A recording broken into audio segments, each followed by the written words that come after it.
गरम गरम पोळी. आज कशी अगदी वेळेवर जेवायला बसली. असंच रोज व्हायला हवं. खाण्यापिण्याकडे हेळसांड करून चालणार नाही. काय सुरुवात कर. चल.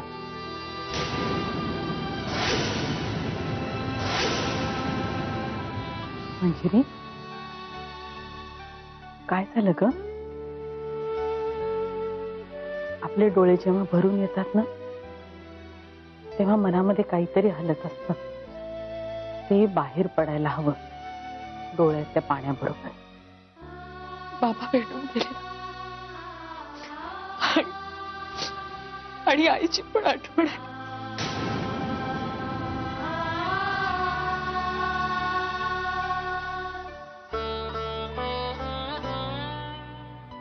कसं असतं ना बाळा, आपलं लग्न होतं, आपण आपल्या आई वडिलांना सोडून येतो आणि काही म्हटलं तरी ती नाती थोडीशी पुसट होतातच. पण का? कारण आपल्याला आपल्या संसारातली नवीन नाती फुलवायची असतात ना, म्हणून. एकदा का आपण माप ओलांडून सासरी प्रवेश केला ना, की मागचं अस्तित्व पुसून जातं आणि आपला एका नवीन आयुष्यामध्ये प्रवेश होतो. ते कुणीही टाळू शकत नाही बाळा. हे आपल्याला समजत नाही, पण आठवणींना नाही ना समजत. आठवणींची समजूत आपण घालायची असते. ते मागे सुटलंय ना, ते नव्याने शोधायचं असतं. आई,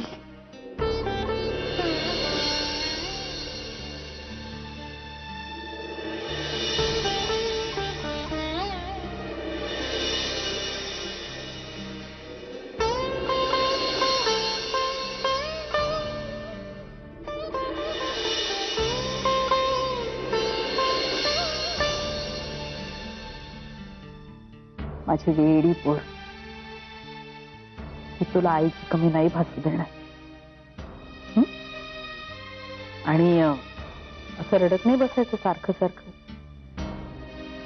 2 जीवांची आहेस ना तू, मग या घरामध्ये खूप वर्षांनी पाळणा हलणारे म्हणजे.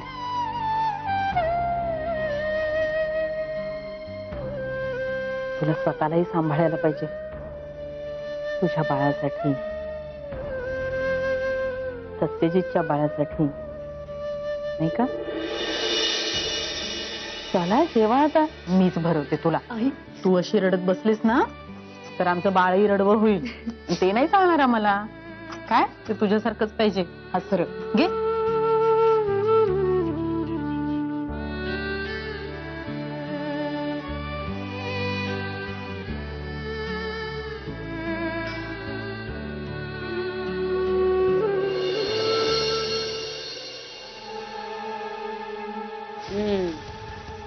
नेत्रा मॅडम, उशिरा का होईना पण तुमच्या मनासारखं सगळं घडून येतं.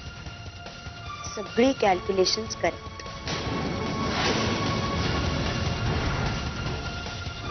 प्रिया आणि सत्यजित दादा तिकडे असताना प्रिय मंजिरी वहिनी तिथे कशा पोचणार याचं प्लॅनिंग प्रिया करणार. शेवटी तिच्या आयुष्याचा प्रश्न आहे.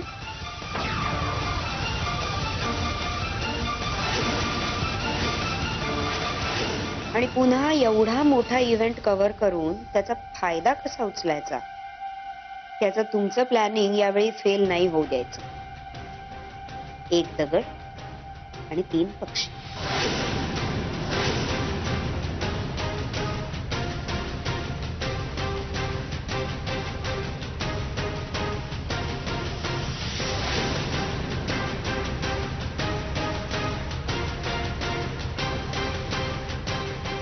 विचार विचार विचार.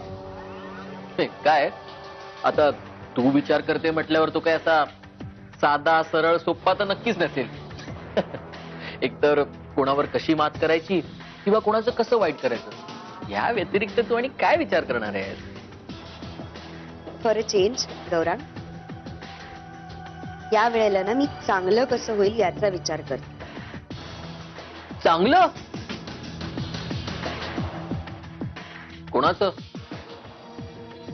ऑब्विसली माझं. आणि माझ्या बरोबर बाय डिफॉल्ट तुझं.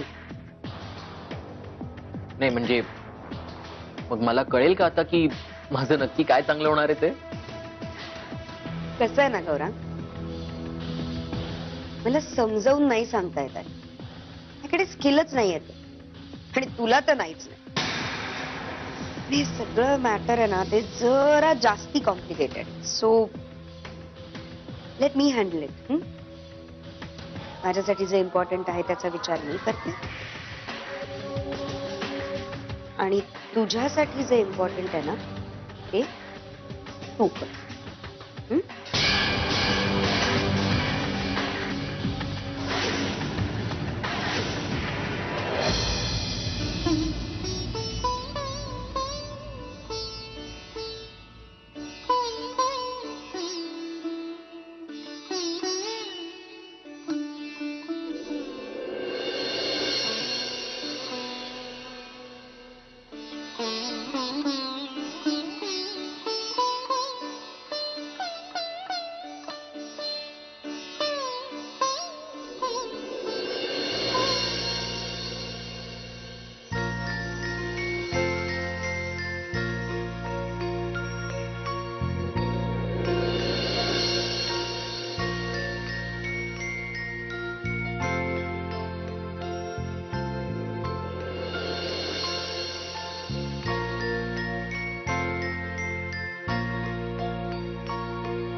वहिनी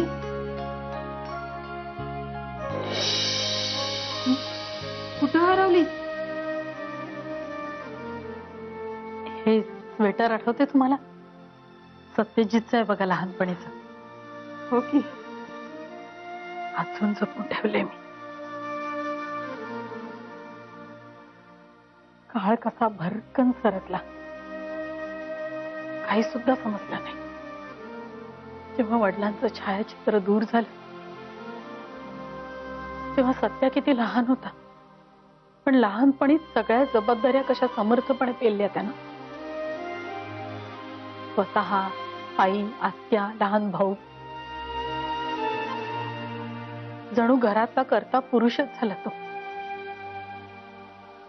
रात्रपाळीच्या शाळेमध्ये शिकायचा, दिवसभर काम करून पैसे कमवायचा.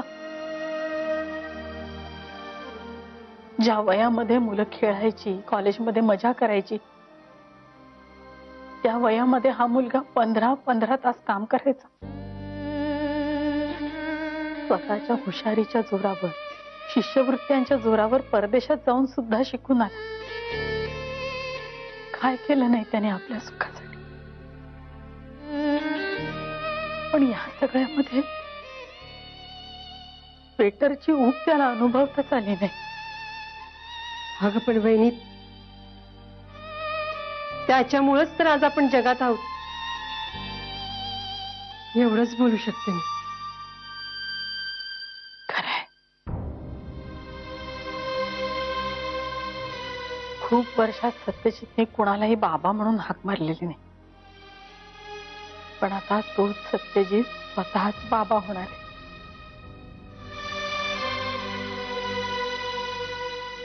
आयुष्यभर इतकं भोगलंय ना माझ्या बाळाने. आता एकच इच्छा आहे, त्याचा आणि मंजिरीचा संसार अगदी सुखाचा व्हावा.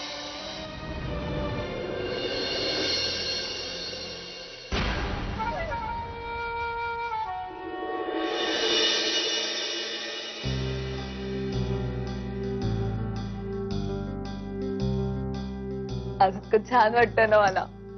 बाबा इतक्या दिवसांनी पहिल्यांदा आपल्या घरी आले. त्यांना मी अख्खं आपलं घर दाखवलं. त्यांना इतकं आवडलं आपलं घर. खूप कौतुक करत होते बाबा. आणि हा, तुझं सुद्धा खूप कौतुक केलं बाबा. कौतुक तर करणारच. त्यांच्या एवढ्या माठ आणि बिंडोक मुलीशी मी लग्न केलंय. त्यांच्या डोक्यावरचं केवढं मोठं टेन्शन कमी झालं असेल नाही. गप्प बस विहंग. आणि जर का मी माठ असते ना, तर तुझ्यासारख्या स्मार्ट आणि हँडसम मुलाशी लग्न का केलं? स्मार्ट तर मी आहेच. पण एवढं असून तुला अजून एक महत्वाची गोष्ट मी समजावून सांगू शकलो नाही. कोणती? हेच, बाबा आज कोल्हापुरात का आले आणि आले तर ठीक आहे, ते आधी आपल्या घरी का नाही आले? मंजिरी वहिनींना गेले भेटायला. का? कारण मंजिरी वहिनी प्रेग्नंट आहेत. मग म्हणजे बाबा आता आजोबा होणार, मग त्यांना खूप आनंद होणार. मग त्यांचा हा आनंद आणखीन वाढायला हवा. असं नाही वाटत तुला? मग मग मग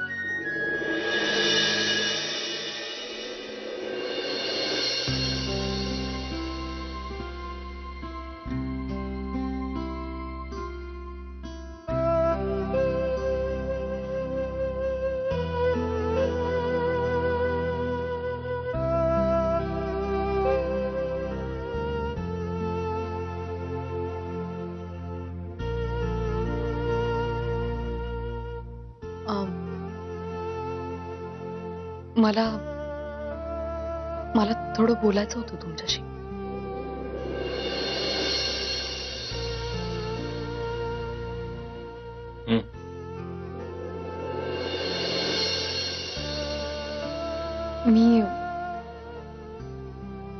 मी बाबांशी खोटं बोलले. सॉरी, तुम्हाला राग आला असेल.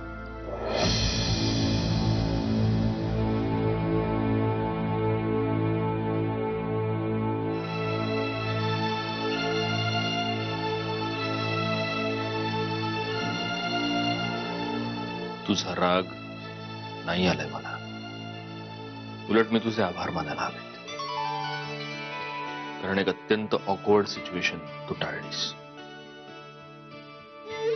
आणि तसंही मंजिरी, तू बाबांना त्यांच्या घरी न जाण्याचं जे कारण सांगितलंस त्यात खोटं काहीच नव्हतं.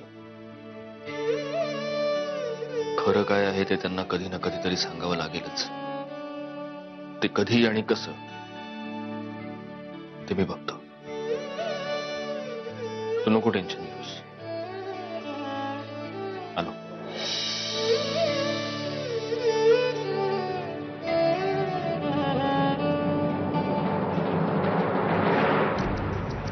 थँक्यू बाबा, थँक्यू, थँक्यू व्हेरी मच. उद्या परीक्षा आणि उद्याच निकाल. आज फॉरवर्ड, लगेच लगेच. आज मी इथं इथं इथं तुमच्या चरणाशी झोपणार आहे, तुमच्या सानिध्यात, तुमच्या आशीर्वादाखाली आता झोपतो. उद्या जागायचं मला. मुधोळकरची झोप कशी उडते ते बघायला मला उद्या जागं राहिलं पाहिजे ना बाबा. तेव्हा आता झोपतो, आता झोपून घेतो. Good night, good night, good night बाबा. See you tomorrow morning. नैन तुम्हारे दर्पण मेरा, चरण तुम्हारे मन. नेत्रा, का पुन्हा पुन्हा येऊन मला नको ते ऐकत असतेस ग? कारण तुम्ही खूप साध्या आहात वहिनी. तुम्हाला नाही कळत तुमच्या मागे काय चाललंय ते. अहो, तुमच्या समोर एक खोटी दुनिया उभी केली जाते आणि तुम्ही विश्वास ठेवता त्याच्यावर. मग यावेळी तू खरं सांगतेस? नेत्रा, अगं थोडी तरी नैतिकता ठेवत जा. अहो वहिनी, मला नैतिकतेची जाड आहे ना, म्हणूनच तुम्हाला वेळोवेळी सावध करते. नेत्रा प्लीज, मला तुझं काही एक ऐकायचं नाहीये. बाहेर जा. वहिनी, मला माहितीये मी ह्याच्या आधी खूप मोठ्या चुका केल्या, पण माणूस कधीच सुधारत नाही का? हे बघा वहिनी, मी या जगात बाकी काही नाती नाही पाहिली, पण या घरात आल्यापासून मी तुम्हाला माझ्या मोठ्या बहिणीच्या जागी मानते, म्हणून तुम्हाला वेळोवेळी सावध करते बस. हे बघ नेत्रा, तुझी ही नाटकं ना मी खूप बघितली आहेत. माझ्या पुढे आता नाही चालणार, कळलं? निघ. वहिनी हे बघा, नीट विचार करा, नाही तर फार उशीर होईल. मी तुला एकदा सांगितलं ना, मला तुझं काही एक ऐकायचं नाहीये म्हणून. वहिनी अहो, तुम्ही प्रियाला तुमची मैत्रीण मानता ना, पण ती तुम्हाला मैत्रीण वगैरे काही समजत नाही वहिनी. प्लीज माझ्यावरती विश्वास ठेवा. ती किती नीच मुलगी आहे ना तुम्हाला माहिती नाहीये. किती खालच्या पातळीला जाऊन कट कारस्थान करू शकते ना मला माहिती. मला एक सांगा, उद्या असं काय काम आहे हो तिचं गावाकडे? आणि सत्यजित दादांनाच घेऊन का जायचंय तिला? एकदा जा तिच्या खोलीत आणि तिला जाब विचार, मग बघा काय उत्तर मिळतंय ते. नेत्रा बास, तुझं ना लांडगा आला रे आल्यासारखं होणार आहे माहितीये. तू प्रत्येक वेळी मला प्रियाविरुद्ध भडकवण्याचा प्रयत्न करतेस, पण यावेळी नाही. यावेळी मी तुझं काही एक ऐकून घेणार नाहीये. आत्ताच्या आत्ता माझ्या खोली बाहेर व्हायचं. निघ. कळलं नाही का तुला की जाऊन यांना सांगू तू कुणाकुणाशी फोनवर बोलत असतेस ते?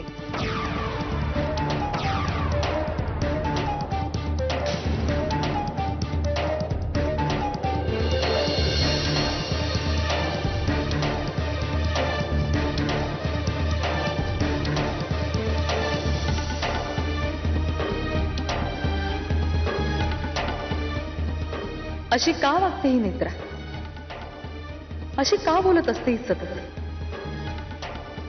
तिला नीट समज द्यायला हवी की यांना सांगू नाही, नको. त्याचे काय परिणाम होतील सांगता येणार नाही, पण काहीतरी मात्र करायलाच हवं.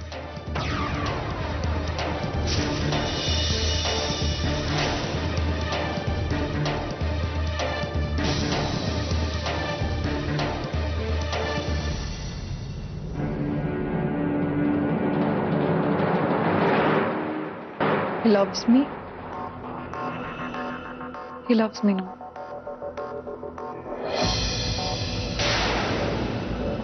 He loves me. मला तुझी साथ हवी आहे, पण मंजिरीची जागा तुम्हाला नाही देऊ शकत. He loves me not. He loves me. He loves me not. He loves me. He loves me not. या 4 भिंतींपेक्षा 4 चौघात मानानं जगजाहीर करून तुला माझं करण्यात जास्त इंटरेस्ट आहे मला. He loves me. He loves me not. He loves me.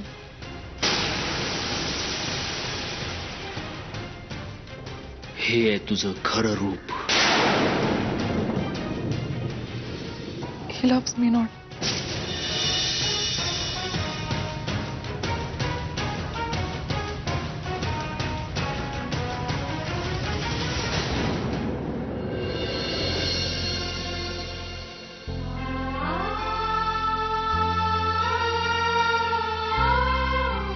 He loves me.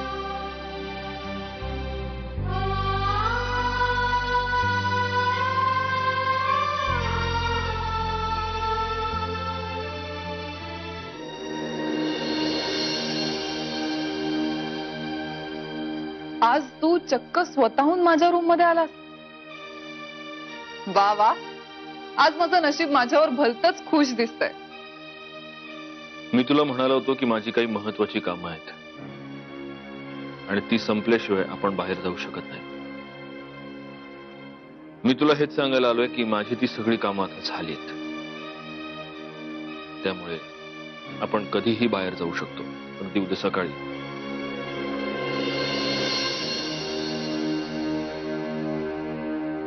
पण यावेळी नक्की ना? नाही, मागच्या वेळी पण तू म्हणाला होतास मी आपली नवीन साडी नेसून तयार होते आणि दिवसभर घरीच बसून राहिले. आपण उद्या सकाळी जाऊया. मला हा विषय लवकरात लवकर संपवून टाकायचा.